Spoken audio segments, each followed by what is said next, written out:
बिस्मिल्लाहिर्रहमानिर्रहीम। मेरे भाइयों और बहनों, आज की इस वीडियो में हम बेटी की फजीलत और बेटी की परवरिश करने पर अल्लाह ताला की तरफ से इंसान को कौन कौन से एजाज से नवाजा जाता है उसके बारे में जानेंगे। सबसे पहली बात मेरे भाइयों और बहनों, अगर बेटी का पैदा होना कोई ऐब होता तो अल्लाह अपने महबूब नबी हजरत मोहम्मद सल्लल्लाहु अलैहि वसल्लम को कभी बेटियां ना देते।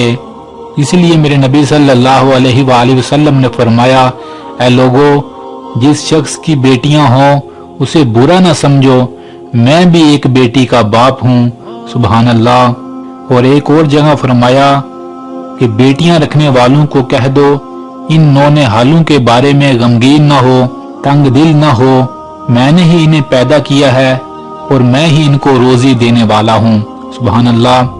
मेरे भाइयों और बहनों, इस बात पर परेशान न हो कि बेटी पैदा होने के बाद इसकी परवरिश कैसे की जाएगी।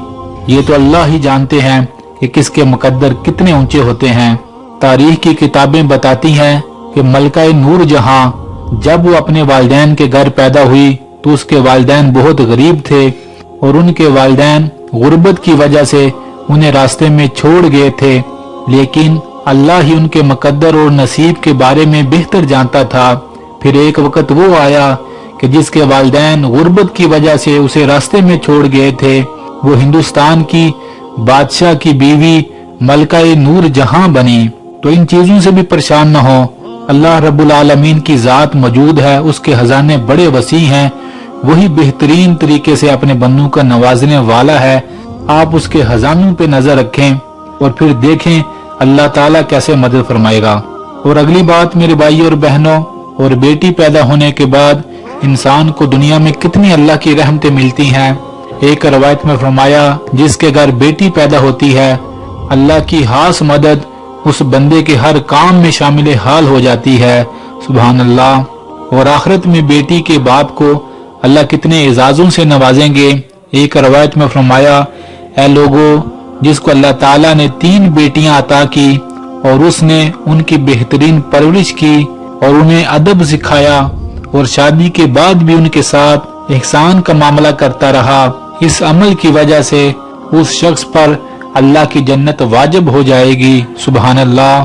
तो बेटियां अपने वालिदैन को जन्नत में ले जाने का जरिया और बेहतरीन रास्ता है। हम नमाज क्यों पढ़ते हैं कि अल्लाह की जन्नत मिल जाए, कुरान क्यों पढ़ते हैं अल्लाह की जन्नत मिल जाए, सदका ज़कात क्यों देते हैं, हज क्यों करते हैं कि अल्लाह की जन्नत मिल जाए। आप अपनी बेटियों से बेहतरीन सलूक करें, इस अमल पर भी अल्लाह की जन्नत के आप हकदार बन जाएंगे। तो जन्नत कमाने का बेहतरीन जरिया अल्लाह ने आपको आपके घर में अता किया है, तो उनसे बेहतरीन सलूक करें। तो मेरे भाइयों और बहनों, इन रवायतों से पता चलता है कि बेटी का बाप होना एक बड़े एजाज की बात है इस्लाम में। तो अपनी बेटियों को बोझ न समझें, बल्कि उन्हें अपने जन्नत में जाने का जरिया समझें। अल्लाह से दुआ है अल्लाह हमें अपनी बेटियों की बेहतरीन परवरिश करने वाला और उन्हें ढेरों प्यार देने वाला बनाए। आमीन। मेरे भाइयों और बहनों, इस वीडियो को जरूर शेयर कीजिएगा। बेशक दीन की बात दूसरे मुसलमानों तक पहुंचाना बहुत बड़ा नेकी का काम है। जज़ाकल्लाह।